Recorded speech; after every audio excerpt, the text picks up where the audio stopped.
Winds had come and gone. April's showers were over.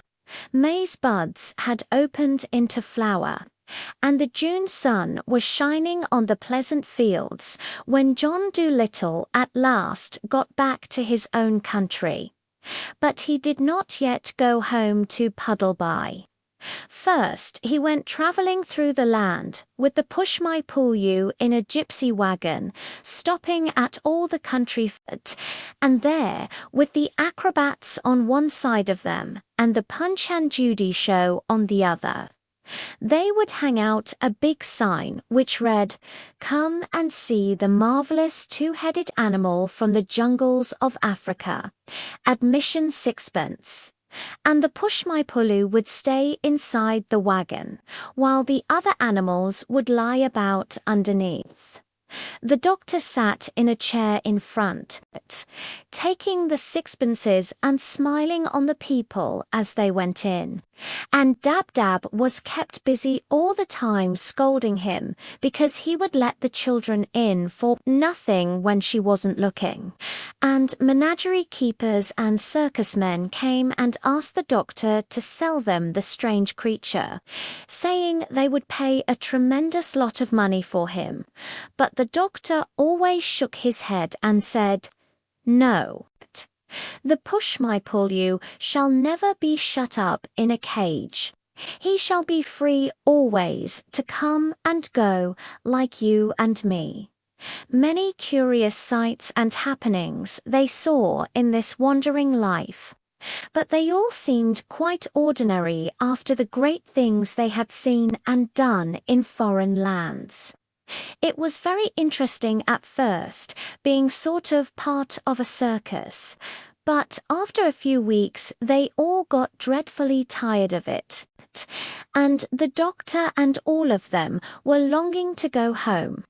But so many people came flocking to the little wagon and paid the 6 pence to go inside and see the Push-my-pull-you that very soon the doctor was able to give up being a showman.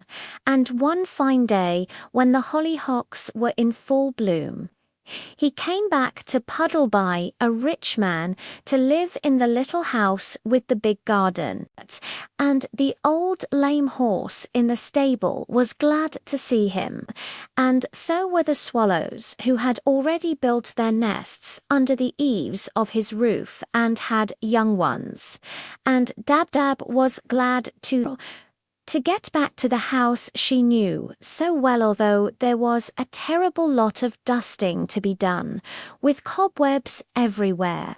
And after Jip had gone and shown his golden collar to the conceited Callie next door, he came back and began running round the garden like a crazy thing, looking for the bones he had buried long ago, and chasing the rats out of the tool shed, while Gub-Gub dug up the horseradish which had grown 3 feet high in the corner by the garden wall, and the doctor went and saw the sailor who had lent him the boat, and he bought 2 new ships for him and a rubber doll for his baby, and he paid the grocer for the food he had lent him for the journey to Africa.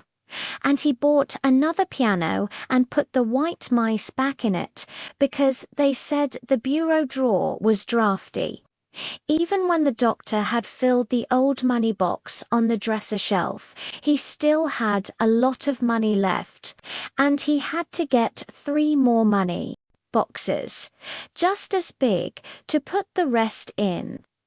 "Money," he said, "is a terrible nuisance, but it's nice not to have to worry." "Yes," said Dab-Dab, who was toasting muffins for his tea. "It is, indeed."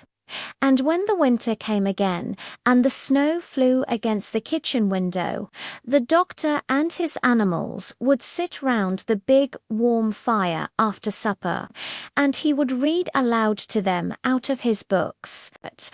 But far away in Africa, where the monkeys chattered in the palm trees before they went to bed under the big yellow moon, They would say to one another, "I wonder what the good man's doing now over there, in the land of the white men. Do you think he ever will come back?"